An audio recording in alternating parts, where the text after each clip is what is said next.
సభకు నమస్కారం. ఈరోజు మన నేత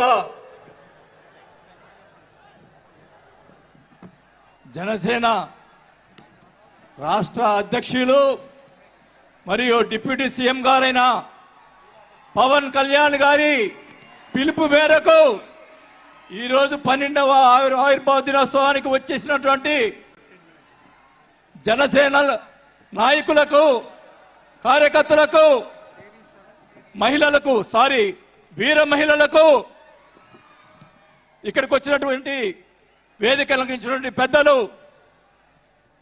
మంత్రివర్యులు మనోహర్ గారికి, అలాగే దుర్గేష్ గారికి, పెద్దలు,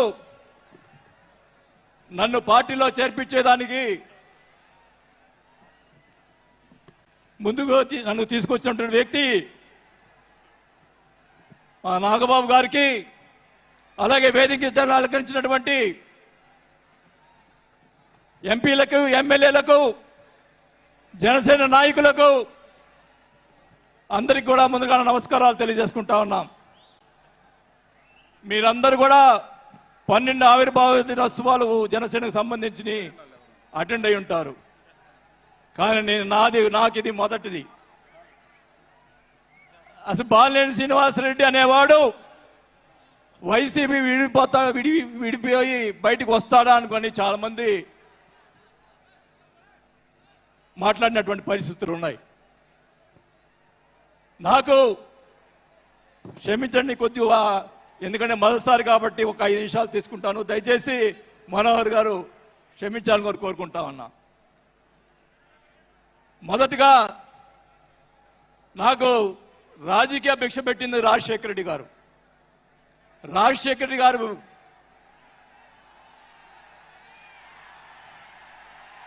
చెప్తాను, వినండి. నాకు రాజశేఖర రెడ్డి గారైనా ఎన్టీ రామారావు అయినా నాకు ఇష్టం. మీరు దయచేసి వినాలా. నేను నిజాలు చెప్తాను, పిఠాపురం సాక్షిగా అన్ని నిజాలే చెప్తాను. వినాలా, నాకు జరిగిన విషయాలు కూడా చెప్తాను.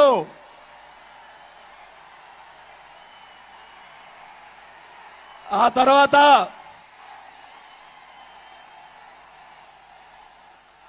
ఆయన జగన్మోహన్ రెడ్డి గారు పార్టీ పెడితే రాజకీయ భిక్ష పెట్టాడు కాబట్టి నేను మంత్రి పదవి వదులుకొని ఆయన వెంట నడిచాను. నేను 4 సంవత్సరాలు, మనోహర్ గారికి తెలుసు, 4 సంవత్సరాలు మంత్రి ఉంది నాకు. అయినా కానీ నాకు రాజకీయ భిక్ష పెట్టాడు కాబట్టి, మానవత్వం అనేది ఉంది కాబట్టి నేను ఆ రోజు ఆయనకి తలిచాను. కానీ ఏం జరిగింది, నాకు మంత్రి వదిలిపెడితే మంత్రి ఇచ్చి మంత్రి తీసేశాడు. అవన్నీ నేను కూడా బాధపడిన, నేను మంత్రి అనేది ఐ డోంట్ కేర్. ఆ రోజు 4 సంవత్సరాలకే వదిలిపెట్టాను. నేను ఒకటే చెప్తా ఉన్నా, మన వంశీ గారిని ఆయన చెప్పాడు కదా, మన ఈయన సినిమా యాక్టర్, ఆయన పేరేంటి, పోసాని మురళి గారు, వాళ్ళని అరెస్ట్ చేస్తే ఈయన పోయి జగన్మోహన్ రెడ్డి గారు పోయి వాళ్ళని పరామర్శిస్తాడు. నేను ఒకటే చెప్తా ఉన్నా, రఘురామకృష్ణరాజు గారిని నిన్ను ఏదో మాట్లాడితే ఆయన లోపల పెట్టించి, కుదగొట్టించి, కాలు చేతులు ఎర్రగొట్టించి లోపల పెట్టించావే. 17 సంవత్సరాలు ముఖ్యమంత్రిగా చేసినటువంటి చంద్రబాబు నాయుడు గారి కుటుంబాన్ని, భార్య గురించి మాట్లాడితే వాళ్ళకి బాధ కలగదా అని అడుగుతా ఉన్నా. ఆ రోజే నేను ఖండించాను, నేను అసెంబ్లీలో ఆ రోజే. అలాగే మన నాయకుడు పవన్ కళ్యాణ్ గారు, ఆయన గురించి మాట్లాడావు, పోసాని మురళీకృష్ణ గారు. ఆయన కళ్ళైన చేస్తుంటే లక్షలాది మంది జన సైనికులు నీకు తుప్పు తుప్పుగా రాలగొట్టేవాళ్ళు. ఆయన మౌనం వహించారు. నేనైతే చెప్తా ఉన్నా, కుటుంబాన్ని అలా మాట్లాడారు కాబట్టి వాళ్ళని 9 నెలలు, ఇంకా 9 నెలల తర్వాత అరెస్ట్ చేశారు. నేనైతే గవర్నమెంట్ ఇచ్చిన మరుసటి రోజే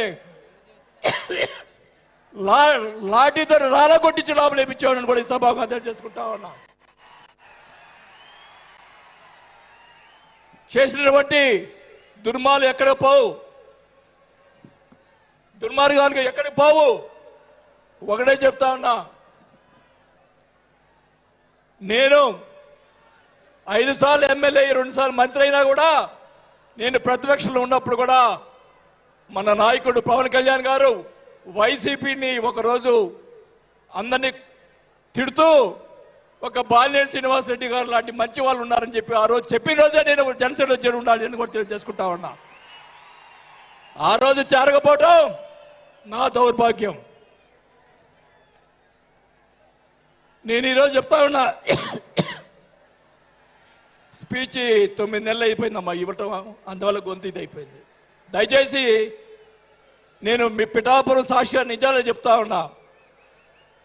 గవర్నమెంట్ వచ్చిన తర్వాత చిన్న చిన్న కార్యకర్తల మీద కేసులు పెట్టి లోపలేశారు. వాళ్ళని కాదండి లోపలేయాల్సింది, కోట్లు సంపాదించున్నారు. వాళ్ళని ఇంకా లోపలేలా, అదే నా బాధ. స్కాములు చేస్తున్నారు, కార్యకర్తలు పట్టించుకోలేదు.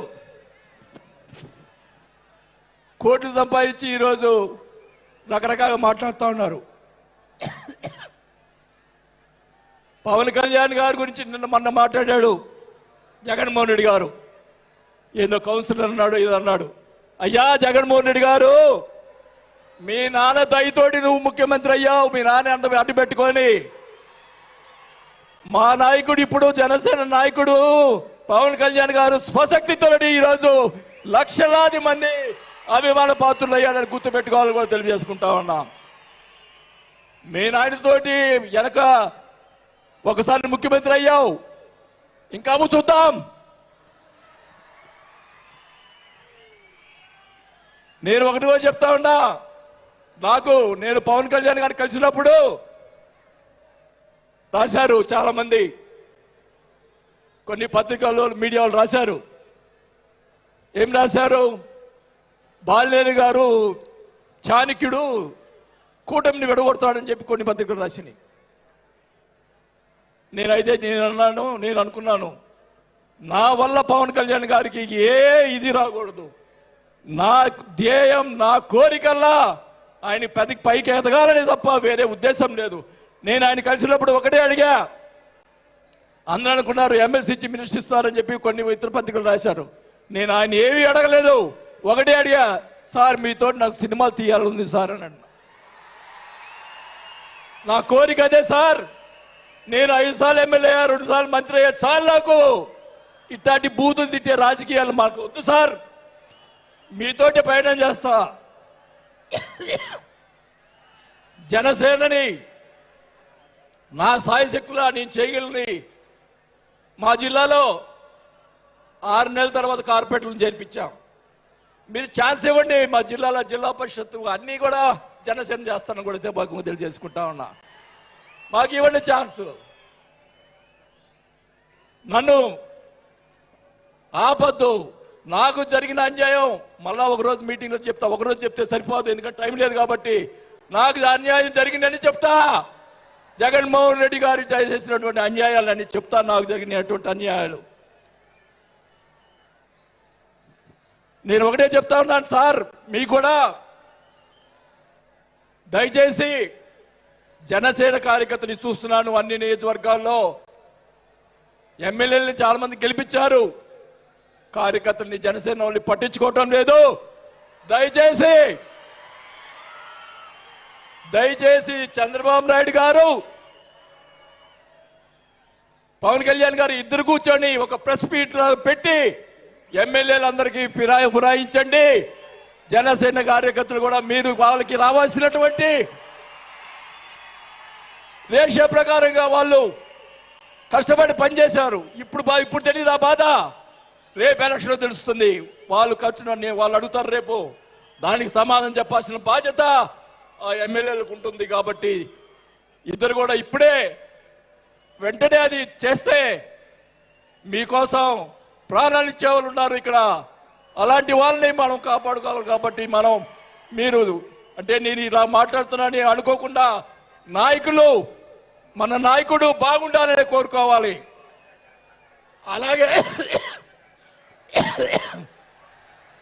అలాగే మీరు కూడా జన సైనికులు కూడా మీరు కూడా మీ పక్కన వాళ్ళని మంచిగా చూడండి. మన పార్టీ పైకి తీసుకొచ్చేదానికి మన నాయకుడు ఇంకా